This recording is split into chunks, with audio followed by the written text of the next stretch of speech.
welcome to Special Topics episode number 3 with Cheryl Nkeba and Sarah Ross. Thank you guys for coming on the podcast. It's great to be with you today. Thank you for having us, Jake. Yeah, we're going to talk on this episode about mindfulness and meditation, something that you guys have really brought to Gilman and teach with the high school boys. And I think from hearing during the forum meeting last week and a little bit more about it, I think it's really important for high school students to have some of this or at least understand what it is as a tool and a resource they can use. I think especially right now with COVID and so much screen time and everything, all the stress that goes into a lot of these guys' lives with school and college and really all the factors that you really have to balance. I think it's an important tool, but maybe we can start off with, how did you guys get into meditation and mindfulness, and why did you think it was a good idea to bring this into the lives of high school boys? You want to start, Cheryl? Sure. All right. I really credit my children with kind of bringing mindfulness to my life. I have 2 sons, and a couple years ago, both of them did what's called the Vipassana, which is a 10-day silent retreat, which is a really long time to be quiet and to be meditating. And when they came out of that time, they were spilling over with wisdom. Like it came to them during that time while they were being quiet and meditating. So that was very, very inspiring. Where did they go for that? Did they just go into the woods, into like a house, or like where? I always hear about those silent retreats. Where is that? Yeah. Where does it happen? There's so many ways you can do a silent retreat. Vipassana, these were both run at a monastery. So you're kind of on the grounds of the monastery and you keep silence, except for certain periods during the day when they have a meditation and maybe a teaching. But other than that, you're silent for 10 full days. And so since then, I've been practicing meditation myself.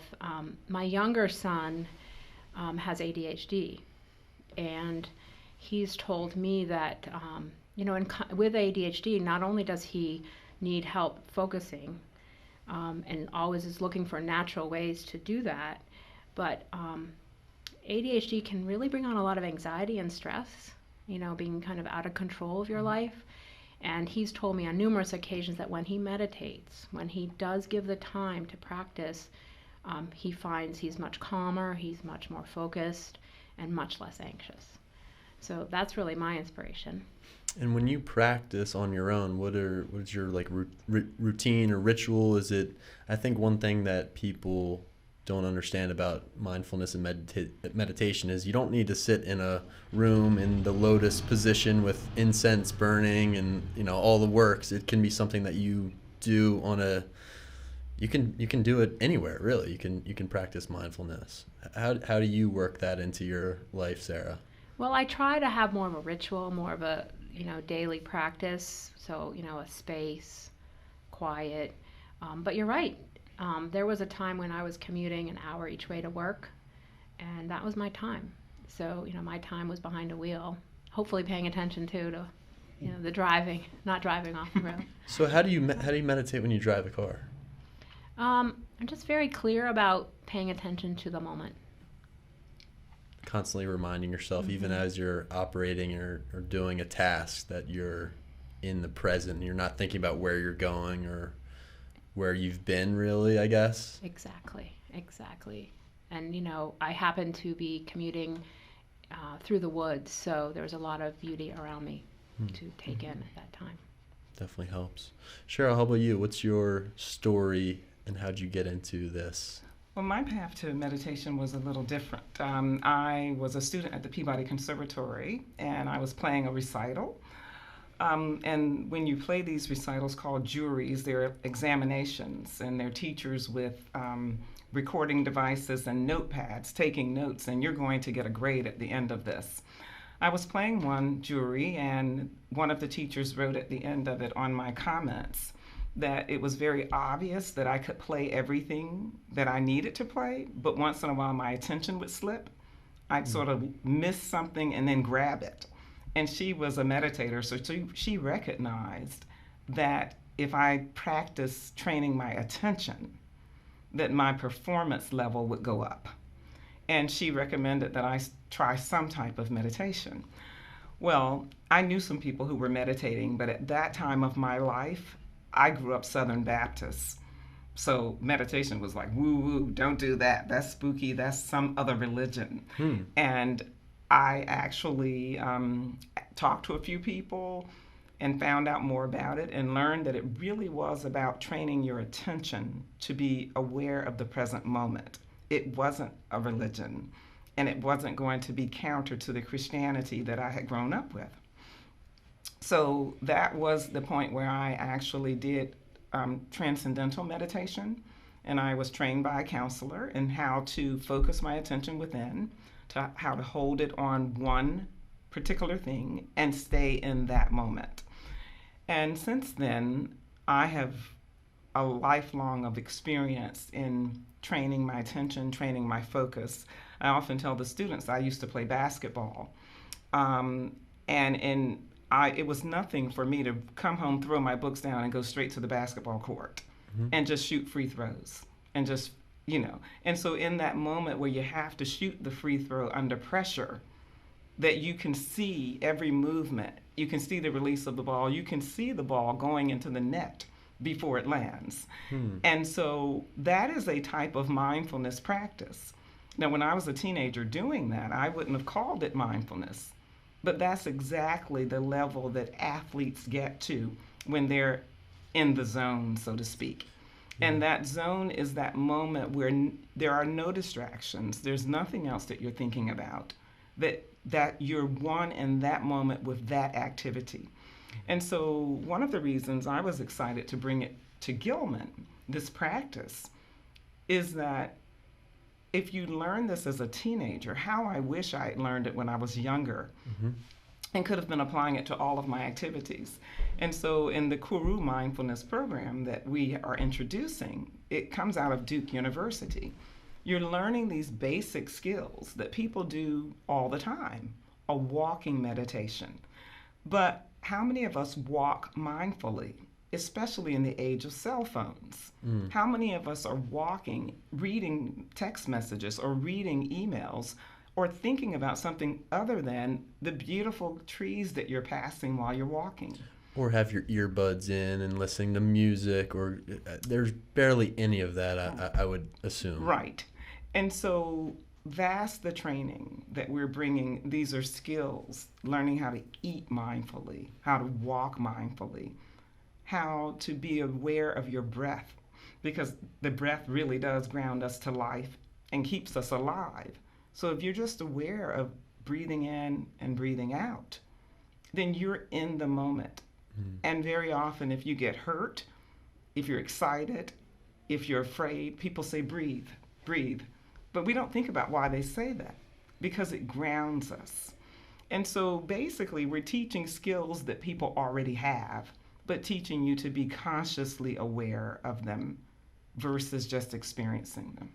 Yeah, the simplest skills there are, right? Be aware of your breath, which it sounds completely basic. Be aware of your breath. I'm constantly breathing. I don't even think about myself breathing. But to be aware of that, you can go through your entire life. People go through their entire life without even acknowledging the fact that they're inhaling and exhaling. Right. Yes. Which is amazing. But that's what mindfulness really is. That's how you would describe it. I think maybe if I'm a high school kid or someone who hasn't heard about this practice before, it's a little vague. Like people say, be mindful. What exactly does that mean? Does that mean just conscious awareness of everything you're doing, or how can you define that so it's maybe a little bit more tangible for someone who doesn't really know what that is? Well, we say that mindfulness is an approach to life that involves learning to pay attention to the present moment without thinking about the past or the future, being truly here now. And I know that whenever you lose a goldfish, a puppy, a dog, whatever that is, you're totally in that moment. But to be in that moment without having to experience loss, to be with someone when you're talking to them, really paying attention to them and not looking at your phone. or not watching a movie, but just to be with your friend and really pay attention and listen. Mm. So it's really about not thinking about the past or the future, but just this moment. Yeah. And the moments of your life create your life. You know, if you live every present moment completely, then you will have a full life. Mm. Yeah, maybe without distraction or without thinking about what it is you're going to say next, and being completely in the moment listening is part of it too. What are ways that you guys were taught to be mindful? So when you say Koru Mindfulness and educating students or people how to be mindful, what are some of those practices that you go through or workshop through Koru or through your experience learning how to be mindful? Because when I first heard about it and first started practicing it, I heard from someone, Naval Ravikant, do you know that name? He was talking about it, and he says sometimes you don't even need any guidance with it. It's just the art of doing nothing. It's just sitting or staying present in the moment and letting the thoughts filter through your brain, but not really consciously grasping or holding on to them and just letting them happen. So in some sense, you might not need someone shepherding you through how to do it, because there's really no right way to do it. Would you agree with that, or is there a certain skill set that you need to be educated with? No, I think you're absolutely right, but I think we live in a society that is constantly bombarding us with all kinds of information, either on our phones, on our computers, video games. We're in a school that's, it's a pretty intense environment. And so I think it does take, I love this word practice. And I think when you talk about something tangible, like we practice playing basketball, we practice playing lacrosse, we practice studying our verb conjugations, we practice our bassoon. But maybe we do need to practice this, even though it seems easy and come naturally. But in fact, with practice, you really can quiet your mind. But it takes effort, I think. And I think of it like exercising. I try to exercise at least 4 days a week. But if I don't do that, my muscles begin to atrophy. So if I don't, as Sarah said, if I don't consciously practice being present, then I just am bombarded with thoughts. And thoughts come and go all the time. But what I want to be able to do by being mindful is witness them without being involved in them, without it being an emotional experience. I can sit on the bank of peace and watch my thoughts without being involved in them. And I think if you don't have a practice, you run the risk of just having a bombardment of thoughts. And then I've seen people who literally get up and say, I'm not doing this. I have too many thoughts. Right. That's what I wanted to ask you guys next. Yeah, go ahead. Keep going. So it's like if I throw a pebble into a pond, at first there are a lot of ripples. But eventually those ripples will all disappear and there's peace and calm. So that's what happens when you sit to meditate, to be mindful. All of a sudden there's this bombardment of thoughts. Well, you have to sit there long enough for that to quiet down. And to me, that's the benefit of going in and out with the breath. And that's why the breathing is often that first introduction to mindfulness, because after you do it a while, you release being conscious and it's just happening. But there you're calm. And to get to a place of calm, at this point of our society and our living, we have to be trained to do that. Very few people know how to calm themselves. Yeah, I think that's exactly right. And to your point about focusing on the breath, that's probably the most common directive in these practices, is just focus on the breath, calling someone's attention to their breath. Because if someone didn't do that, no one would think about their breath, right? It doesn't come to you consciously to say, okay, I need to think about my inhale, my exhale. The way I think about that, though, is, do you know how when you're teaching someone how to balance, like balance on one leg, you say, look at a single spot on the ground. Exactly. And that helps you balance. And after a while, you just get your balance and you're on one leg and it's easy. but that first call your attention to that blade, like in lacrosse, it's like you're balancing on one leg. It could be like a warm-up activity or calisthenics, and it's like look at one blade of grass. Right. And then after a while, it's easy. But it's a similar concept, I think, in meditation. Call your attention to your breath for the first 5 to 10 minutes, and then all of a sudden you're in that space of flow, and you're just letting the thoughts go in and out of your brain, and it's peace. Right. Yes, absolutely. Yeah. Why do you think this practice is helpful for high school students? Why are we bringing this to the boys at Gilman? Why do you think? And Koru is mostly college age students, so I understand, maybe at Duke University to try to get some of the students there to acknowledge their thoughts and to relieve some stress. But why do you think this might be helpful for some of the boys at Gilman? I don't know. I think I've noticed, and especially in the past 10 years, kind of a rise in anxiety and stress in my students. And I'm not the only person who's noticed this. A lot of different kinds of psychologists and practitioners have noticed that as well. There's been, as a college counselor, there's so much focus on the college process and so much stress surrounding that. But as Cheryl was saying earlier, I just believe so strongly that if we can help our students focus on this moment, they will build a beautiful and meaningful life. Mm-hmm. If they're constantly focusing on that future and that outcome, and it's not to say I don't want our students to be aspirational and to want to achieve great things, but I think if they focus on now, they will achieve great things. So I think this is a life skill that we can gift our students that is just so important. And this particular program was designed really with young emergent adults in mind. 18 to 29. Yeah. Mm-hmm. So it's meant to really provide them with kind of a pretty quick result. They've chosen certain activities or practices that they'll see results pretty quickly and realize, wow, this is worth doing. This really will help my life. And although it was designed with college-age students from 18 to 29, and also the research was done on that group initially, it has been adapted by many high schools and utilized. And for instance, this book, The Mindful 20-Something, that Holly Rogers wrote, she's the founder of the Koru program. This book is really for any age, because these skills that we're talking about don't go away.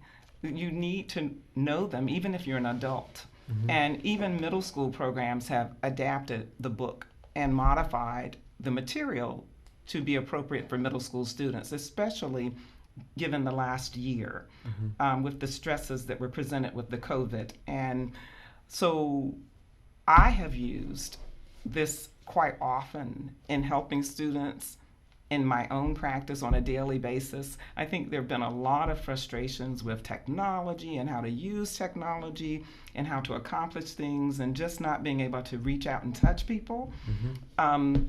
Just taking 10 minutes to do one of these practices can mitigate so much of that stress.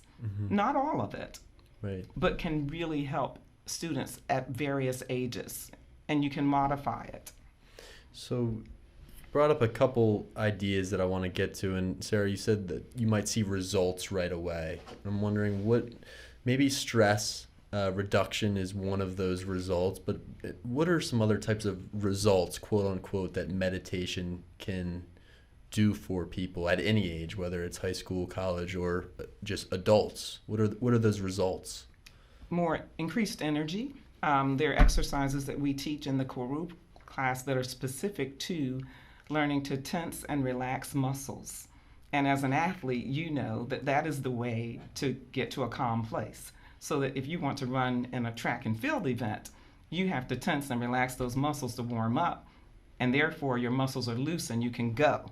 So if you learn to tense and relax your muscles, which is one of the teachings, then you're calm. And from a place of calm, you can explode into energy. You can be super conscious. That's one. Helping you to sleep better. There's one meditation. Which one is it? The belly breathing. So that'll be the first one we teach, because it takes about 2 minutes, and can help you fall asleep or just help calm the nervous system. Belly breathing? It's diaphragmatic breathing. Instead of in your lungs, you're bringing it down further. Right, breathing more deeply. And, musicians know how to breathe this way. Singers and instrumentalists who blow instruments, we're trained in that. But we don't consciously think about it. I was doing it for years without understanding why I felt invigorated after practicing my instrument. I knew that I had this physiological effect. It had an effect on me. I just didn't know why. But now I understand. And so those are two things that can be improved. But just being more peaceful and more joyful and resilient. I have to bring up resiliency because you don't realize it, but when you're highly tense, you're less resilient. But when you're calm, then you can think through things and make better decisions. I would say also less reactionary maybe, because just from what I've noticed from doing it the last year, I've tried to do it pretty much every day, and I feel like when something would typically bother me a lot more, or I'd be more willing to lash out and respond quickly, I've kind of noticed more how that, whatever it is, that stimulus has made me feel inside, and then reacted according to the stimulus, but not, it's less just straight up reactionary, like maybe a lot of people would respond to something like that. Oh, I wholeheartedly agree. And that's what I call resilience. It's the same thing can happen, but you don't have that same intense response. You just don't have it because you're more calm. What got you started? So it actually was during COVID, like the beginning of COVID, and I was just kind of sitting around, and I was like, there's not really much to do here. You can't go outside. You can't, do the normal things that because I'm usually go. Like meditation, I've always heard about it and I knew what it was, but I was like, I'm not going to sit down and do nothing for an extended period of time. I've got things to do, right? And a lot of people are like that. But I read a book by Sam Harris, who's one of my favorite kind of intellectual guys that I listen to on YouTube, and he has a podcast, and I think he's a very smart guy, and he wrote this book called Waking Up, and he has an app. I'm sure you guys have heard of Waking Up, the app. Yes.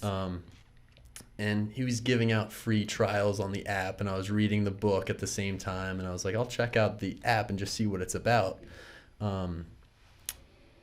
And that's also the time that I came across this guy, Naval Ravikant, who talks about mindfulness and meditation. He says there's no need for apps. All you do is just sit down. He describes it as inbox zero. So you know the feeling when you get to inbox zero on your Gmail and you have nothing else, and you're like, it's the weekend, I have nothing else to do, no emails to respond to. That's his metaphor for when you sit down, focus on the breath for 5 to 10 minutes, let all the thoughts just go through your brain. Then you're at inbox zero, you're at peace, and you can just relax into meditation. So I came across Sam Harris and Naval, and it was just, I started practicing it. I started doing it on my own for 10 minutes at first a day, and then 20 minutes, and then Naval's like, you have to do it for an hour. An hour, I'm like, an hour that's a long time to sit in one place. But well, there's been a lot of research at UC Berkeley about what is that best optimal time that you could meditate and get benefits from it. And they actually found that it's 12 minutes. 12 minutes. Right. Now, it may take you 8 minutes to get calm. So then the 12 minutes begins. But to get to inbox zero, 8 minutes. To get to what he calls inbox zero. And I really would love to have a conversation with him because I think people need a technique to get to inbox zero. You could just sit there and thoughts could just come and come and come and come and start building a bird's nest in your hair, Or you can also sit there and the thoughts are coming and then you follow one thought down the rabbit hole and then all of a sudden you're spending your whole time in meditation just thinking. Right. And that is the goal, is to get to the point where you're beyond thought, where you transcend thinking. And you're just noticing. So yes, but that 12-minute time, sometimes in the evening, I especially am challenged because I'm tired and I'm sleepy, but I'll make myself do one of the techniques that gives you energy, and then I'll do a 12-minute meditation and find it to be very beneficial. Now, in the mornings, I try to do longer meditation. But it's about being mindful, it's about being present, and then even throughout the day, as I move around, as I walk, as I eat, as I do whatever I'm doing, I make it a practice, as Sarah said, to continue to have that state of calmness while I'm doing any other activity. So I think the skills that are taught in Koru really do help the students. And it does have an app. I want to talk about that because one of the things I've been doing in the evening is I'm tired. I don't really feel like focusing. I'll play the app and do they have 3-minute guided mindfulness practices or 5 minutes or 10 minutes. So you can really set your time. And they found that the Duke University students, when they were doing the research, were so busy, they were like you and like many of our students, that they wouldn't do an hour meditation. It's like, I don't have time for that. It's a long time. Even the class is normally 75 minutes, and we've shortened it to 45 minutes because we know that 75 minutes, that's a long time for our students. So I would say having a true practice, doing it for 12 minutes once a day, and it would be great if you could get to twice a day, but the app really helps. And also you can log what you've done, and then at the end of the month you can see how successful you were. It's like riding Peloton. You're on a streak. You've done a whole week. Right. You've done 5 days in a row. These things really feed people and help them to stay motivated to keep going. Yeah, and I think even more important than the I'm on a 100-day streak or whatever is that meditation is always in your conscious mind. And it's like what you said, when you're eating or when you're with other people, you have the ability to observe yourself, which is the life skill that it gives you. But if you do it sporadically, you take days off, it won't be on your mind. You won't have it there to use as a resource in your waking life. Right. It's like having a team that doesn't practice. They're not going to win very often. Right, exactly. And I loved your example of the free throw because I think with so many athletes, mindfulness can play such a crucial role because there is a lot of stress on the playing field and at practice and competition, and sports are fast-moving games. You're constantly thinking about the next play or the last play that you made a mistake on, and having the ability to just center yourself in a moment during a game or during a practice, I think, is crucial. It can really help students. I wish I had practiced more mindfulness when I was playing sports because even now I was telling you guys, I'm just playing tennis, with my friend, I can put away the last couple points and I can not think about the next point, and I can really force myself to focus on the current point, which it ups your play. It makes you better. Interestingly, the first book I read that was similar to mindfulness was called The Inner Game of Tennis. And I remember his last name was Green. I don't remember the first name of the author. But it was about focusing on what you're doing and playing the next point. Not thinking about the mistake you already made or what's coming, just the next point. Just one point at a time. And before you know it, you've won the match. Right. Yeah. You're in that moment. I think tennis is the perfect example because it's such a I cannot imagine playing on a big stage because it is the most mentally challenging. Maybe golf is up there to rival it, but it is the most mentally challenging game because it's just you versus another person. You're not near the other person at all. You're constantly thinking about the mistakes you made. You're constantly thinking about how to set that person up for failure. It is such a mental sport. Well, and I think about Serena. She's been in 6 matches where she could have gotten the 24th title, singles title. Her mental game has not allowed her to do that. She had the skill to do it. Right. But I think the pressure of getting to 24 is what blocked her. And I've often wanted to call her and said, Serena, why don't we do some meditating? I think we can get over this hump. That would be awesome. You were her meditation coach. I love that. That is great. What else? one more question I think is when you recommend meditation and mindfulness to people, a lot of the time they'll say similar things to what we've been talking about. I have so much on my mind. When I sit down, all of my thoughts of everything that I have to do come flooding into my brain. I just have to get up and do those tasks. How do you describe mindfulness meditation to someone like that who probably needs it the most but doesn't have the capacity just to sit in a room or to sit down for a couple seconds and practice? Take it. I start with breathing. I have first cousin who actually grew up at my home. We helped to raise him. And my husband and I both practice mindfulness and meditation. And he was like, I think I'll try it. And I had him sit still for a little while. And in a few moments, he said, oh, I have too many thoughts. And he got up. And so when he was in college and he would have stressful times, I would literally coach him in breathing. Mm-hmm. And I end up saying, do you feel better now? And he would say, yeah, I do. And we didn't call it meditation, but that's what it was. It was a mindful practice that I would do with him to help calm him down and center him. And so I start everyone with the breathing. Yep. Yeah, and that's another thing that I practice a lot. Have you heard of Wim Hof breathing? I practice? I have not. So there's this guy, I think his name is Wim Hof, but he goes by Iceman. And if you look him up, he'll come right up. He's this crazy guy. He's a shirtless guy out in like Norway. I don't know where he's from, but he's in the snow. He's sitting down in the snow, and he's trained himself to focus so much on his breathing.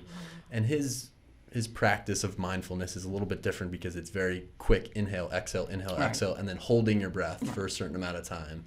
But that warms up his body so much that all of his pictures are, in the tundra, and he's perfectly content there. And I've told some people about a video that I use sometimes called Wim Hof Guided Breathing. It's on YouTube. It's 11 minutes long. That's all it is. And it really is quick inhale, quick exhale for a minute and a half, and then hold your breath for 90 seconds or something, and then a deep inhale, belly inhale for like 30 seconds, and then you breathe out. And you do that 3 times through 11 minutes. And I'm telling you, you feel like you just ran 5 miles and did 100 push-ups. You feel amazing after. You feel invigorated. Invigorated. There's a technique in Koru called dynamic breathing.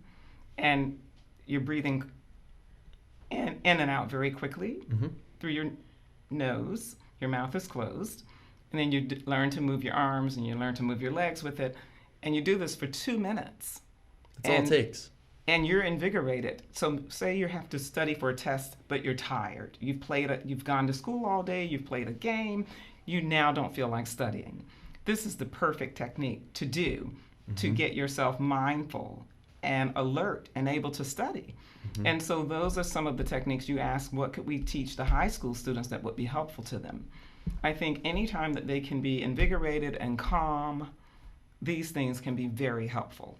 They really are tools that you can use, and just lifestyle tools and ways to decrease your stress levels, decrease anxiety, increase productivity and performance, and just relax and create the type of environment in your brain where you can succeed, I think. Absolutely. And even though this is not religious, these are tools for being mindful, for paying attention to now.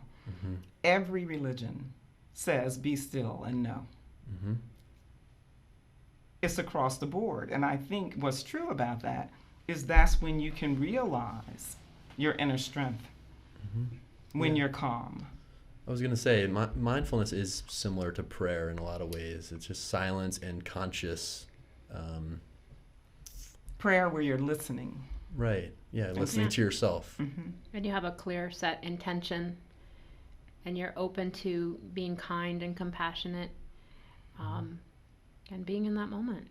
Yeah, it really does make a difference. Well, thank you guys so much for coming on today. I'd love to have more conversations with you about this because I think it really is important for everyone, but specifically for what you guys are doing at Gilman for the high school boys and helping them use mindfulness techniques to find success and strength and the ability to be in the moment. So appreciate you guys coming on today.